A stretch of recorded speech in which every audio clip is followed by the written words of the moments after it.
સત્સંગ સુધારસ પીવે તે કાળ થકે ના પીવે. કારણ કે સત્સંગના પ્રતાપે સત્સંગના દ્વારા એને જ્ઞાન થઈ જાય છે કે હું તો અજર અમારા આત્મા છું, મારો કોઈ કઈ કરી શકે નહીં, કાળ પણ મને મારી શકે નહીં, હું તો અજર અમારો આત્મા છું, હું જીવ નહીં શિવ સ્વરૂપ છું એવું એને દ્રઢ થઈ જાય છે. એટલે સંતના શબ્દ થી 1.25 લાખ 1.25 કરોડ કરતા વધારે લાભ પ્રાપ્ત થાય છે. એટલે અહીંયા ઋષભદેવજી એમના પુત્રોને કહે છે જીવનની અંદર તમે સંતોના દર્શન અને સત્સંગનો લાભ લેવો ક્યારે મૂકશો નહીં, છોડશો નહીં કહે છે. એટલે નિરંતર કહે છે સત્સંગ સુધારસ પીવો અને જીવનને અમર અજર બનાવી દો કહે છે. પછી સુંદર આગળ ઉપદેશ દેતા પણ કહે છે કે જીવનની અંદર આપણા સાચા સગા કોણ છે કે જેથી લઈને આપણને લાભ અનંત પ્રકારનો મળે કહે છે. એવી રીતે અંદર ઉપદેશ આપે છે કે વાસ્તવિક જે આપણને જ્ઞાન આપે આત્મા પરમાત્માનું, એ જ સાચા માતા છે, એ જ સાચા પિતા છે, એ જ સાચા ગુરુ છે, એ જ સાચા સંબંધી છે કે છે.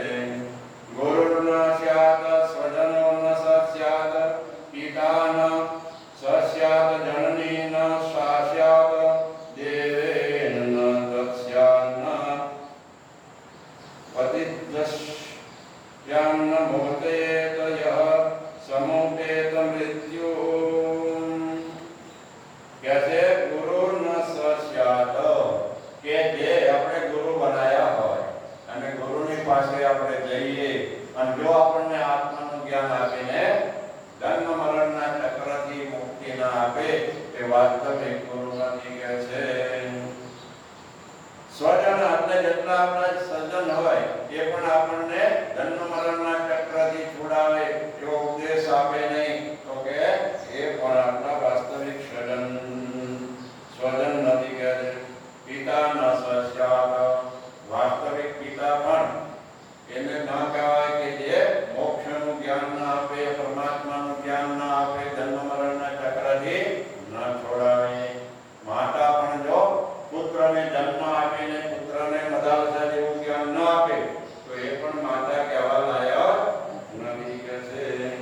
તો અહીંયા અનેક પ્રકારના કહે છે જે આપણને જન્મ મરણના ચક્રથી ન છોડાવે એવા ગમે તે આપણા સજ્જન હોય, મિત્ર હોય, માતા હોય, પતિ હોય, પિતા હોય, પણ જે જન્મ મરણના ચક્રથી છોડાવે એ વાસ્તવિક આપણા સગા કહે છે નથી.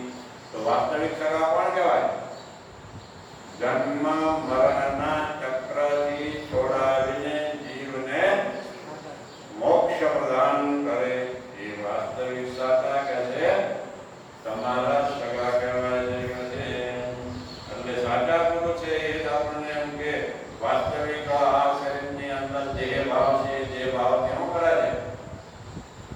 અલગ કરે છે કે તમે દેહ નથી, આ શરીર છે, તમે નથી, તમારું નથી, તમે તો શુદ્ધ સચ્ચિદાનંદ સ્વરૂપ છો. તમારા વાસ્તવિક સગા પરમ પિતા પરમાત્મા છે જે માતાના ગર્ભની અંદર તમારું રક્ષણ કર્યું, જન્મ પછી પણ રક્ષણ કરે છે. એ સાચા પરમાત્મા છે, એ જ પિતા છે આપણા. વાસ્તવિક છે. તો અહીંયા ગુરુ છે શિષ્યને પોતાના આત્માનું જ્ઞાન મતલબ આપે છે કે નો અજર અમર છું, નિત્ય છું, મુક્ત છું, આ ત્રણ દેહથી અલગ છું, ત્રણ દેહ તું નથી, તારા નથી, અને તું તો શુદ્ધ સચિદાનંદ સ્વરૂપ અજર અમર આત્મા છો. એ આત્માનું સ્વરૂપ જાણી લે છે.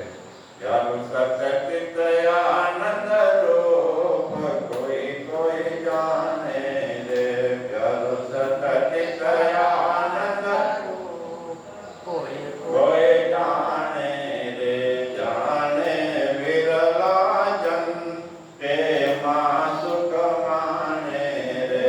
કોઈ જાણે વિરલા જન તેમાં સુખ માણે રે. પ્યારો સચિત આનંદ રૂપ કોઈ કોઈ જાણે રે.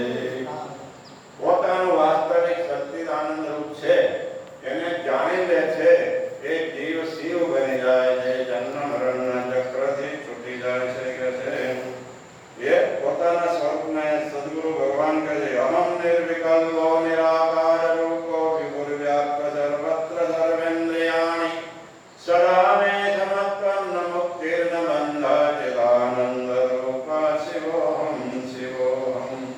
કે હું શું એ નિર્વિકલ્પ